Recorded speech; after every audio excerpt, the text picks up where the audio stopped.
OneOdio Studio Max 1 wireless DJ headphones. Let's talk about it. So this is a wireless DJ headphone that's made by OneOdio. This is a company from China, and they do really pretty good work. I've reviewed one of their headphones before, and I enjoy their headphones. My kids use some of their headphones, and it's all around really nice, comfortable headphone. This is an important headphone review for me for two reasons. One, I got this nice, pretty stand you'll see here, and I also got a measurement rig finally for my headphones, and so we'll be comparing the graphs of this headphone versus other headphones. So it's an exciting time for me. Let's start by looking at the build quality of this headphone, and it costs around $170 US dollars, but you can get a discount right now, which I think makes it a little bit more compelling. This is the box. It's quite premium and a nice unboxing experience overall. These are the pads. They're nice, comfortable, lots of room for my ears, and you can remove these if you want. Replacement of these ear pads is not too difficult, so that's something to know.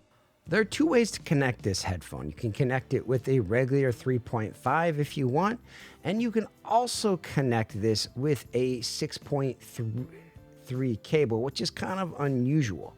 So you can connect it either with a big connector right here, as you'll see here, or a small little connector. It's quite interesting. There's a bunch of different wires in this, and this is a wireless transmitter. This is part of the feature of making this a wireless DJ headphone, and I think this is a really cool feature. We'll talk about this a little bit later, but this does come in with this wireless DJ set. There's a set of instructions. I find them a little bit lacking, but it's okay. There are a lot of multiple languages there and available. And this is a USB-C charging port for this. You can just use this as a regular Bluetooth headphone. You'll see your connector buttons here. They're easy to find, and it's a smooth transition through these right here. Now, this does come with a pouch, and this pouch is kind of unique and interesting. I don't know if I'd use it myself, but it's a nice touch for those that do require to have a pouch, and you can kind of put it all in here, and has these really long strings, almost like you could use it like a backpack. I don't know, kind of an interesting case use scenario for it, but you could do that.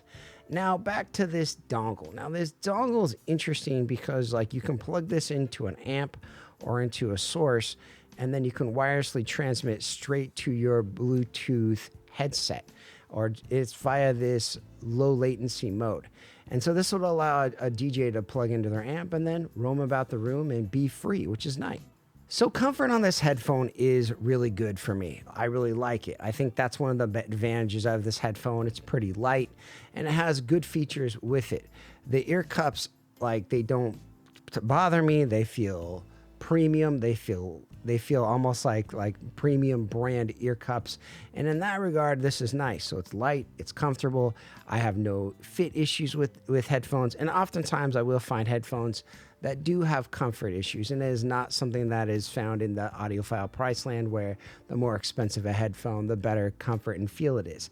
That is not always the case. So kudos to OneOdio for making a really comfortable, nice fitting headphone. Now, as far as sound goes, this is a bassy headphone with a little bit of dip and a few frequency response regions. This doesn't make this a bad headphone, but it makes it a little bit colored outside of what I personally would like. I'll show you guys a few things about how I feel in a graph section here in a moment. But suffice it to say, I have a few problems with the sound on it. The sound is open, it is wide, it is a nice sounding headphone that I think people are going to enjoy. But it's not necessarily flat. It has a colorization that's pretty common with open back headphones, but not all not all closed back headphones, not all closed back headphones have this colorization. So let's talk about that colorization and a few other things, and let's go from there. All right, let's look at the OneOdio Studio Max graph, and you'll notice that it's a nice graph. There's a few things you'll notice here. The two problems I have, and I'll try to demonstrate this with other headphones that I have and from ABs, is that there's a dip in the lower mid-range. It's right around this 300 hertz. It is common with a lot of closed back headphones. I'll show you a few others just kind of as a reference point. I just wanted to make that clear. One really popular headphone is the Sennheiser HD 850. And you'll notice that this has that same dip right around that 200, 300 region. Sometimes they call this the mud cut. This is a very popular tuning, I think, a few years ago. I think now people are looking for a little bit more flat through that region, maybe a little bit more of a bass boost with their closed back headphones. One thing that I really like is one of my favorite headphones, which it's really expensive. I don't say it's worth the cost by any means, but you'll notice it has a little bit more flatness through here. Like that 300 region has been made flat. They both have quite a bit of upper mids, which isn't a bad thing. That's pretty common. The Studio Max, the big problem I have with it is it doesn't have this really extenuated treble. Like the treble does roll off a little bit. It's not very sparkly or dynamic, but it's also not terrible. And it has a lot of good qualities. A lot of people feel like the technicalities reign in this region here, like this 6K to kind of 15K, and has a little bit of a roll off there, and it kind of pops back up right around 14K. But it's something to note. So is by no means the OneOdio Max a bad headphone. It just has a little bit of a dip and a little bit of some quirks to it. Another headphone I really like that is wireless. You use the OneOdio Maxwell. The OneOdio Maxwell is more expensive. It's a planar driver. It has a little bit more technicalities and details. You'll notice a little bit more extenuated treble up here and a little bit more details here. Super flat mid-range and a really nice hefty bass shelf. I like the sound of the Maxwell really well, and I think it's class leading, but you might need something lighter. The OneOdio Max is a lot lighter, and that's something to note about that. Another headphone that's a little bit more expensive, you might find in the used market for like $250 or $300, is the Sennheiser HD 620, and this was praised by a lot of audiophiles. And what you'll notice about that is that it also kind of does have that dip right around 200 to 300, and that's pretty common with a lot of these headphones. I really like this headphone. I think it's sonically a little bit better, like flat, even kiltered treble. It's a nice headphone. It has a little bit more sparklies, a little bit more twinklies, a little bit more detail in that region, and I think it's a little bit more appealing. Whereas the OneOdio Studio Max is a little bit more like a fun, engaging set with a little bit of elevated bass, a little bit more relaxed treble. Things will be less likely to be sibilant. A lot of music sounds fantastic on it, but some music will sound a little bit weird, a little bit boxy, a little bit strange. Another headphone you could get to if you just need a wired headphone, it's about $200, is the OneOdio H200. It has stock leather pads, has a little bit less of that mud cut, a little bit of a bass region. A lot of people like this. It's a nice set, but the comfort on this is terrible. I will say the comfort on the OneOdio Studio Max, I love that headphone. It's been confiscated by my wife. I promised to give it back to her after the review. She just loves it, and she needed a close back and was tired of using IEMs, and so I gave her that close back, and she absolutely loves it. The comfort on it is terrific, and I could see a lot of people using the OneOdio Studio Max as just a wired headphone because of the great comfort and the nice sound quality. But it has some things that might be quirky. You can also see that I also graphed this with velour pads, and with the velour pads, kind of that dip in that mid bass region kind of really is more prominent. There's other headphones out there. There's the new Kiwi Ear Serene. For me, the Serene, it did a lot well, but it didn't have enough upper mids. The amount of upper mids you can get away with on a headphone is much, much different than what you can get away with in an ear headphone. At least that's my opinion. At least that's what I've noticed, at least on my rig and on my mic.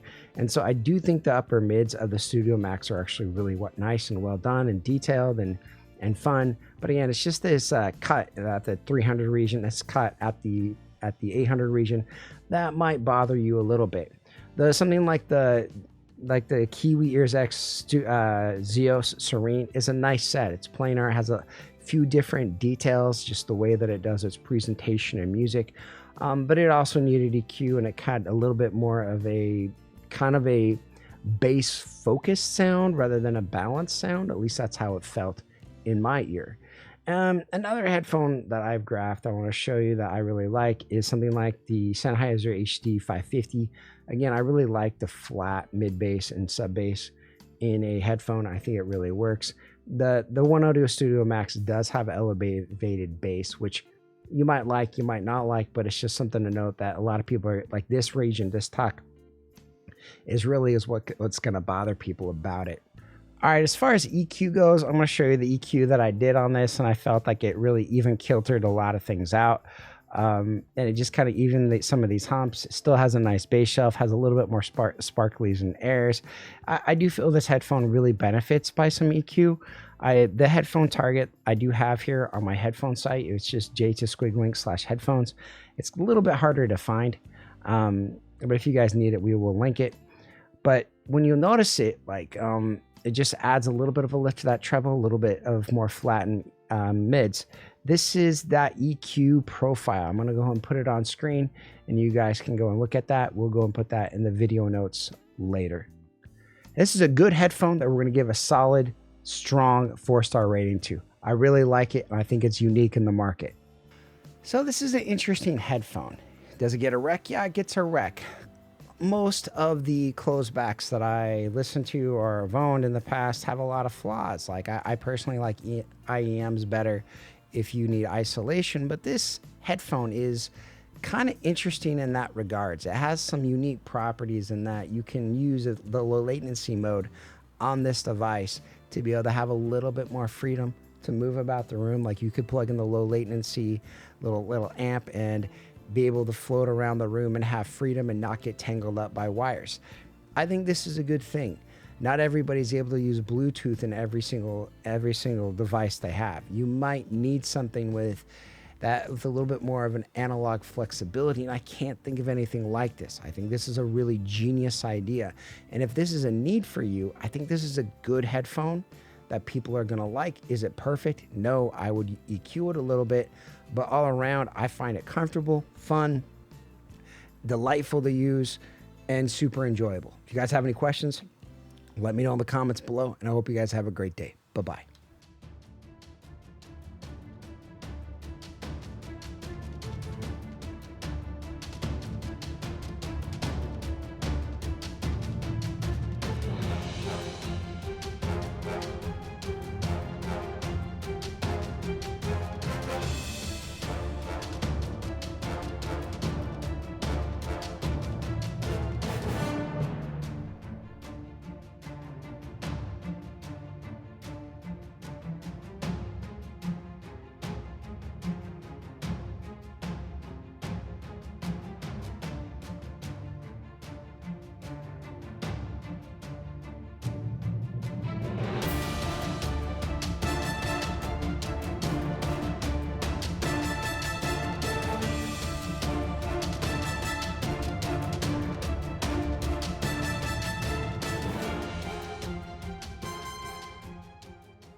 Go!